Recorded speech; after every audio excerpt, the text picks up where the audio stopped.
السلام عليكم. أنا أسماء. هنعمل النهاردة مع بعض وصفة المبكبكة الليبية، أسهل وأسرع وألذ وصفة غدا ممكن تعملوها. أول حاجة هجيب قطع اللحمة. بحاول دايما في وصفة المبكبكة إني أجيب قطع لحمة طرية، زي مثلا من الموزة. هشوحها في معلقتين زيت كبار لحد ما تبدأ تدبل كده وتاخد لون. دلوقتي اللحمة زي ما حضراتكم شايفين بدأت تدبل. هنزل بعد كده بالبهارات. بستعمل في الوصفة دي ملح وفلفل أسود وبهارات لحمة، وفي آخر الوصفة بزود شوية توابل كمان، وهقلبهم كويس مع بعض. بعد كده هنزل ببصلة متوسطة متقطعة قطع صغيرة، هديها تشويحة برضو مع اللحمة. هزود فلفلاية متوسطة متقطعة أو نص فلفلاية كبيرة، فصين توم، 3 معالق صلصة كبار.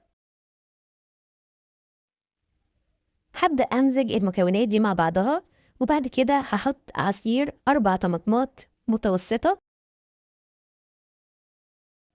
هسيب المكونات اللي قدامي على النار لحد أما تتسبك. بعد لما الصلصة وعصير الطماطم يتسبكوا كويس، هبدأ أزود مية مغلية علشان اللحمة تستوي.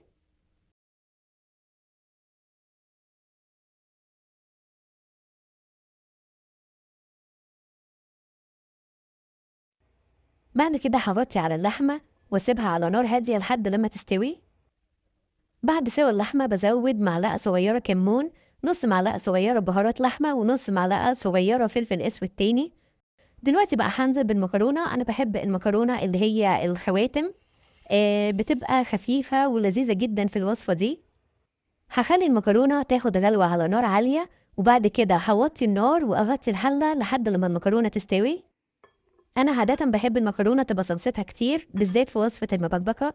علشان كده بسيب شوية صلصة مع المكرونة، مش بخلي المكرونة تشرب الصلصة كلها.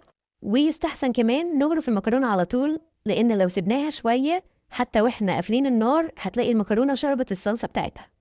بس دي كانت وصفة المبكبكة. جربوها يا جماعة وألف هنا.